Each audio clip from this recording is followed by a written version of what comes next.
세계 군사력 순위 6위에 등극한 강대국 한국해군의 잠재력. 대한민국이 일본과 중국의 전투기를 모조리 격추시키기 위해 독자적인 우리 민족만의 최첨단 기술력으로 천궁3 미사일을 개발하고 있다는 소문이 사실로 밝혀졌습니다. 절대 방공망 천궁3 미사일과 KAMD 방공 시스템을 개발한 후 한국형 항공모함과 고구려 광개토급 이지스 구축함, KDDX 스텔스 구축함 등 다양한 한국 해군의 군함에 천궁3 미사일을 탑재한다는 소식입니다. 채널명 대고구려 제국 구독과 알림 설정 진심으로 감사드립니다. 한국형 항공모함에 탑재될 신무기 천궁3 미사일 KAMD란 2023년까지 연구개발 완료가 확정되어 있는 대한민국의 장거리 탄도 미사일 전투기 격추 체계의 임시명칭이며 국방 예산이 투입된 한국형 절대방공망 요격 시스템을 부르는 명칭입니다. 천궁3 미사일은 일본과 중국 등 적군의 전투기 공격 및 미사일의 위협으로부터 주요 방호 목표 및 핵심 시설을 방어하기 위해 개발되고 있는 장거리 방공 체계를 통칭합니다. 즉, 천궁3 KAMD 방공망은 미사일 요격 체계만 단독으로 개발되는 것이 아니라 단일 포대에서 전투기 격추와 미사일 요격을 동시에 수행하는 것입니다. 천궁3 방공 미사일이 이 정도로 놀라운 멀티태스킹 능력을 자랑하는 이유는 전 세계적으로 봐도 매우 뛰어난 한국의 군사 반도체 기술력과 레이사 레이더 기술력이 골고루 궁합되었기에 비로소 가능한 것이죠. 천궁3 미사일을 지원해줄 레이사 레이더의 탐지거리는 최소 310km, 미사일 격추가 가능한 표적 속도는 최대 마하 8.8까지 가능하며 요격 고도는 40km 이상, 사거리는 150km에서 300km 이상입니다.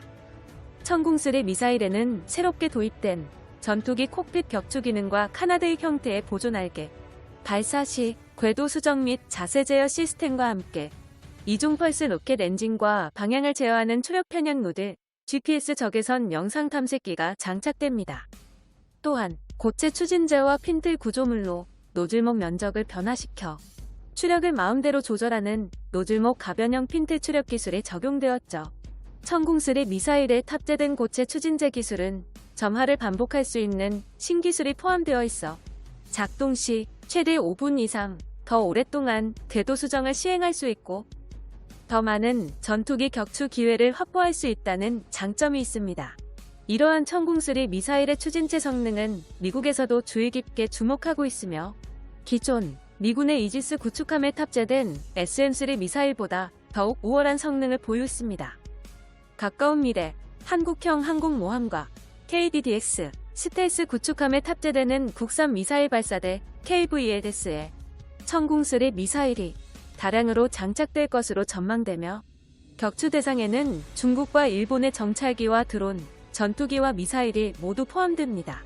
추가적으로 대륙간 핵탄도 미사일을 요격하는 방식 등 새로운 신무기에 적용될 최첨단 기술을 적용하기 위해 지금 이 순간에도 한국의 국방과학 연구진들은 끝없는 연구 개발을 진행하고 있죠. 가장 소름 돋는 건 전 세계에서 오직 한국만이 새로운 방식의 미사일을 개발하고 있다는 것입니다. 한국의 방공 미사일 개발은 어떻게 봐도 상당히 도전적인 무기 개발 사업으로 사실상 한국이 미사일 분야에서 새로운 길을 개척하며 선구자가 되고 있죠. 천궁3 미사일은 고체 추진제를 사용하면서 궤도 수정 및 자세 제어 장치를 채택하여 미사일의 중량 및 부피를 획기적으로 줄이면서도 소화성 추진제를 적용함으로써 액체 추진제 방식의 궤도 수정 및 자세 제어 시스템처럼 점화 및 재점화를 통해 미사일의 기동성을 대폭 향상시킬 수 있도록 하는 등 기존 강대국들의 방공 미사일과 완전히 차별화되는 각종 신기술들이 대거 적용될 예정입니다. 천궁3 미사일의 코어 시스템 개발은 한화에서, 전투기 격추용 요격 시스템 개발은 LIG 넥스원이 담당하며 미사일에 탑재되는 발사 장비, 측추력기와 궤도 수정 기능을 포함해 카나드 동체와 탄두 및 로켓 엔진 모터까지 전부 한화가 담당.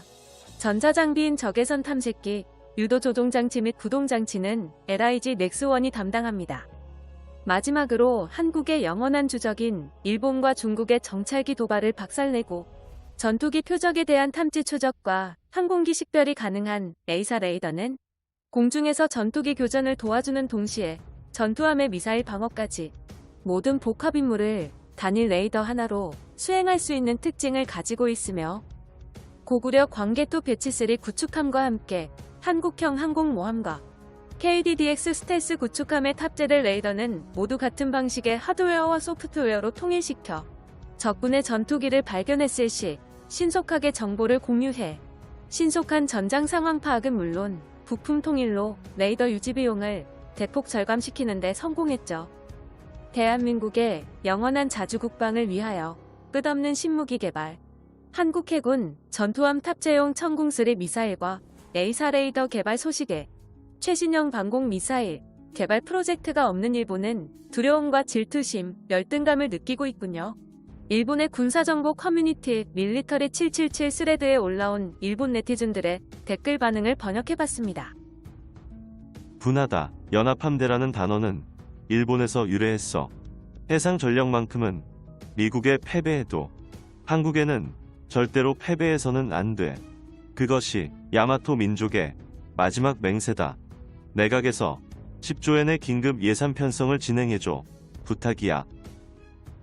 한국군이 새로운 군함 건조뿐만 아니라 장거리 대공 미사일 배치도 추가로 포함해버렸네. 오히려 일본은 한국이 군함을 건조하는 게 도움이 될 수도 있어. 한국이 일본을 위협하면 평화헌법 파기에 다양한 명분이 추가되니까 재무장이 꼭 필요한 일본에게 이득이 된다. 혹시 최근에 미국에서 도입한 이스라엘 아이언돔의 설계도를 한국이 마음대로 훔쳐간 사건이 있습니까? 그것이 아니면 2023년 개발 완료라는 목표가 너무 빨라. 한국이 가진 오래된 기술이면 개발 완료라는 말이 성립조차 되지 않는데. 분명히 일본의 이지스 어슈어보다 쓸모없는 물건으로 개발될 거야. 설마 구형 패트리어트 미사일보다 요격 성능이 떨어질지 점검해봐야 해. 이미 한국산 무기는 일본에서 대부분 신뢰를 잃어버리고 방공 레이더조차 북한 상공에서 미사일을 포착하지 못했잖아. 정말로 형편없는데 한국산 무기를 누가 믿어. 원래부터 많이 불안했지만 일본의 방공 미사일 능력이 한국 이하로 추락했나봐. 자국의 과학자들을 환멸할 정도로 경시하고 미국산 패트리어트 미사일을 수입해서 사용하던 일본의 최후 원인이 보이는데도 전혀 해결하지 않는 방위성이 문제다. 항대공 미사일을 신속하게 배치할 전망이 보여 레이더 또는 무인 정찰기와 협동하겠네. 현대 전장은 무엇보다 레이더의 성능이 가장 중요하지. 한국의 항공모함은 항공자위대의 F2 전투기에서 발사되는 대함 미사일을 한 번에 막을 수 있니? 4발이나 발사되니까 항상 조심하라고. 방심하다간 순식간에 침몰될 수도 있어. 항공모함과 구축함에 사용할 예산으로 조용히 육상 병기나 만들어라. 서울이 북한군의 곡사포의 사정에 있는데 함선의 방공체계라니. 상대할 적국이 어디인지도 모르는 한국시. 변명하지 마. 한국이 항공모함에 탑재할 천궁3 미사일을 개발하자 일본 네티즌들은 열등감 폭발. 이성 잃고 나대는군요. 일본이 두려워할수록 한국이 걸어가는 길이 정답이라는 증거입니다. 대한민국의 진정한 자주국방을 위하여 영상이 유익하셨다면 채널명 대구구려제국 구독과 알림 설정 진심으로 감사드립니다.